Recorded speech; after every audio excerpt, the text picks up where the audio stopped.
Hello बच्चों, कैसे हैं आप सब। आशा करती हूँ आप सब बहुत अच्छे होंगे। मैं ज्योति स्टडी विद जे के चैनल पर आपका बहुत बहुत स्वागत करती हूँ। आज हम लोग करने वाले हैं कक्षा 5 हिंदी से पोयम एक माँ की बेबसी की क्विज़। तो चलिए इसको देख लेते हैं।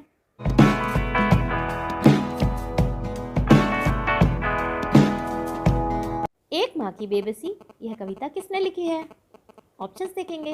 कुंवर नारायण, महादेवी वर्मा, सोहनलाल द्विवेदी या फिर जयशंकर प्रसाद। तो इसका जो राइट आंसर है वो हम जानेंगे 5 सेकंड्स में।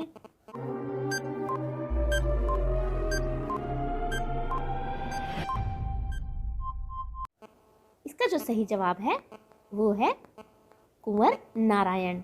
एक माँ की बेबसी कविता कुंवर नारायण ने लिखी है। अब देख लेते हैं नेक्स्ट क्वेश्चन को। प्रश्न नंबर 2, इनमें से किस शब्द में बे उपसर्ग लगा है। ऑप्शंस देखेंगे। बेचैन, बेवजह, बेगुनाह या फिर ये सभी।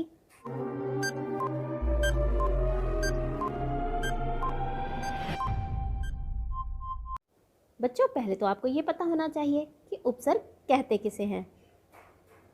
जो उपसर्ग होता है ना, वो किसी भी शब्द के आगे लगता है और उसके अर्थ को बदल देता है। और इसमें जो है ना, बे उपसर्ग कहाँ कहाँ लगा है ये आपको बताना है। तो बेचैन में, बेवजह में, बेगुनाह में, इन सभी में ही बे उपसर्ग लगा हुआ है। और बे का अर्थ होता है बिना। अब देख लेते हैं नेक्स्ट क्वेश्चन को। प्रश्न नंबर 3, निम्नलिखित में से जो युग्म गलत है उसे पहचानना है।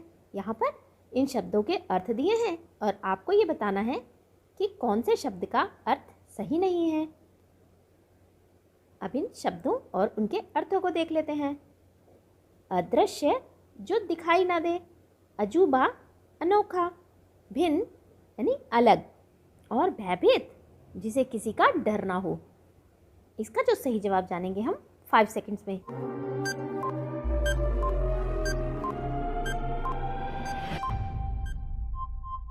इसका जो सही जवाब है वो है भयभीत, जिसे किसी का डर ना हो। यह जो है ये अर्थ गलत है। भयभीत का मतलब क्या होता है, डरा हुआ, ना कि जिसे किसी का डर ना हो। तो यह जो है ये इसका अर्थ नहीं है। यह जो है ये गलत युग्म है। तो अब देख लेते हैं नेक्स्ट क्वेश्चन को। प्रश्न नंबर 4, इस कविता में एक बच्चे के बारे में बात की गई है जो बोल नहीं सकता। उसका नाम क्या है। ऑप्शंस देखेंगे। कमल, रतन, मदन, श्याम।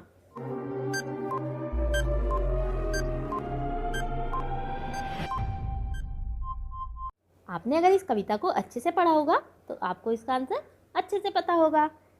इसका जो सही जवाब है वो है रतन। अब देख लेते हैं नेक्स्ट क्वेश्चन को। प्रश्न नंबर 5, निम्नलिखित में से रतन के बारे में क्या बात सही है। ऑप्शंस देखेंगे। वह बोल नहीं सकता था, वह अदृश्य पड़ोस से आता था, वह देखने में हम बच्चों जैसा था, या फिर ये सभी।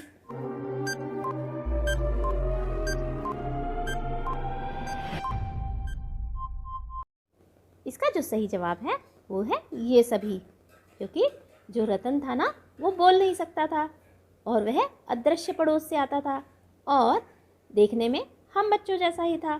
तो इसका जो सही जवाब है वो है ये सभी। उसके बारे में ये सारी बातें सही हैं। अब देख लेते हैं नेक्स्ट क्वेश्चन को। प्रश्न नंबर 6, कवि को किसकी आंखों में बेबसी झलकती याद आती है। ऑप्शंस देखेंगे। रतन की आंखों में, रतन की माँ की आंखों में, उसकी बहन की आंखों में, या फिर उसके पिता की आंखों में।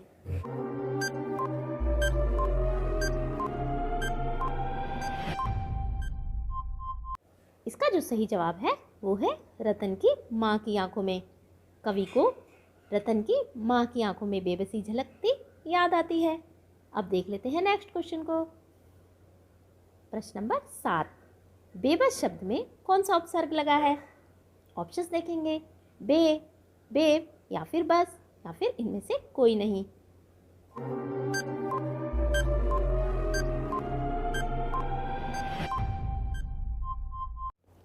बेबस का अर्थ क्या होता है। बेबस का अर्थ होता है लाचार। और यह बे उपसर्ग लगकर बना है। हमने इसके बारे में पहले ही बात की है कि उपसर्ग क्या होते हैं।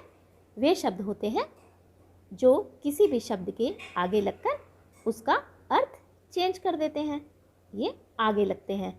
और बे का अर्थ क्या होता है? बे का अर्थ होता है बिना, यानी जिस पर बस ना चले, यानी कोई लाचार हो। अब देख लेते हैं नेक्स्ट क्वेश्चन को। रतन की इशारों में कही गई बातों को कौन नहीं समझ पाता था? ऑप्शंस देखेंगे। रतन की माँ, गांव के लोग, बच्चे या फिर ये सभी।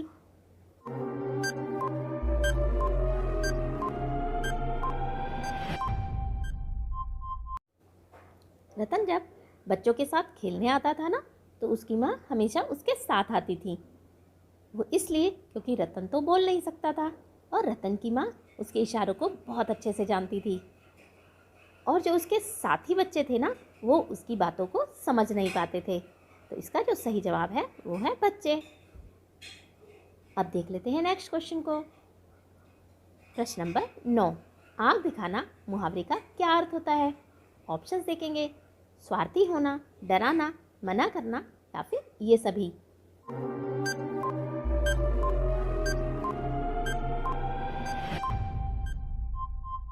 इसका जो सही जवाब है वो है डराना। बच्चे इस गाने को बहुत अच्छे से जानते होंगे। छोटा बच्चा जान के ना कोई आंख दिखाना रे, याद आया ना? तो आंख दिखाना क्या होता है? ये एक मुहावरा है। आंख दिखाना का मतलब ये है डराना। अब देख लेते हैं नेक्स्ट क्वेश्चन को। प्रश्न नंबर 10, रतन का खेलना कौन निहारती रहती थी? ऑप्शंस देखेंगे। रतन की माँ, रतन की दादी, रतन की अध्यापिका या इनमें से कोई नहीं।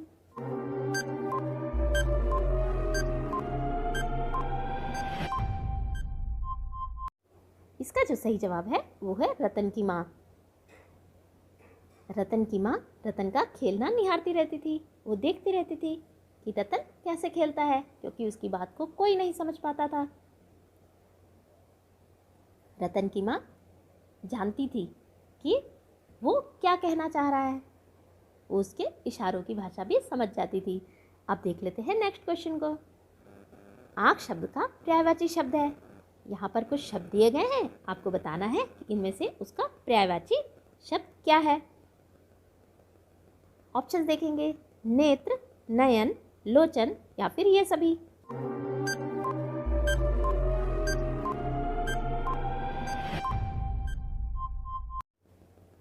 इसका जो सही जवाब है वो है ये सभी।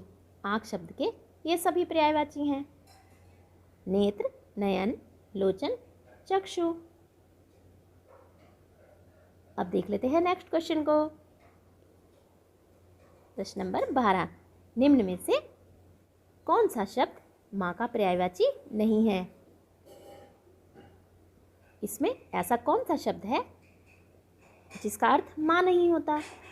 ऑप्शंस देखेंगे। जननी, माता, सरिता या फिर मैया।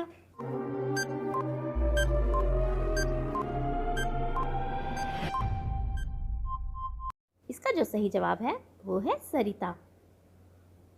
सरिता का अर्थ क्या होता है? सरिता का अर्थ होता है नदी। अब देख लेते हैं नेक्स्ट क्वेश्चन को। प्रश्न नंबर 13, बेबसी शब्द का अर्थ होता है। आपको बताना है कि बेबसी शब्द का कौन सा अर्थ होता है। ऑप्शंस देखेंगे। अजूबा, भिन्न, अदृश्य या फिर लाचारी।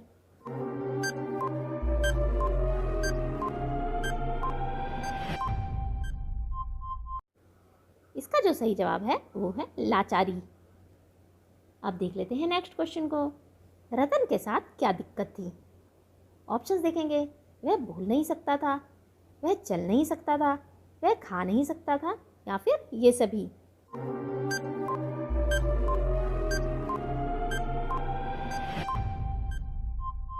इसका जो सही जवाब है वो है वह बोल नहीं सकता था।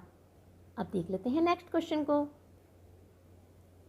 इस पाठ में बेबसी, घबराहट, छटपटाहट शब्द आए हैं, ये क्या हैं? ऑप्शंस देखेंगे। सर्वनाम, संज्ञा, क्रिया या फिर क्रिया विशेषण।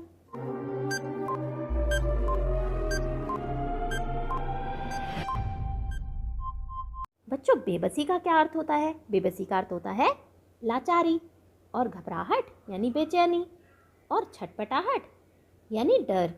और ये सब क्या होता है? ये सारी जो है ना ये भावनाएं हैं। तो ये क्या है? ये सब संज्ञा शब्द हैं। और इसको क्या कहते हैं? इसको कहते हैं भाववाचक संज्ञा। आप क्लास 5th में पढ़ते हैं तो आपको संज्ञा के बारे में और उसके प्रकारों के बारे में अच्छे से पता होगा। तो ये जो शब्द हैं ये भाववाचक संज्ञाएं हैं। अब देख लेते हैं नेक्स्ट क्वेश्चन को। इनमें से आंखों से जुड़े मुहावरे कौन कौन से हैं? ऑप्शंस देखेंगे। नजरें फेर लेना, आंख पर पर्दा पड़ना, आंख का तारा होना, या फिर ये सभी।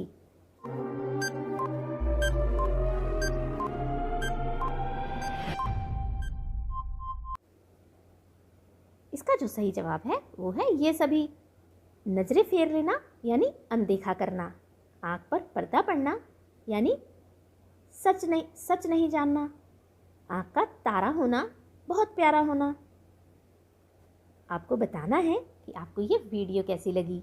अच्छी लगी हो तो इसको लाइक ज़रूर करें, अपने दोस्तों में ज़्यादा से ज़्यादा शेयर करें। जो लोग चैनल पर नए हैं चैनल को सब्सक्राइब कर लें। Thanks for watching. बहुत जल्द मिलेंगे हमारी नेक्स्ट वीडियो में। Till then bye.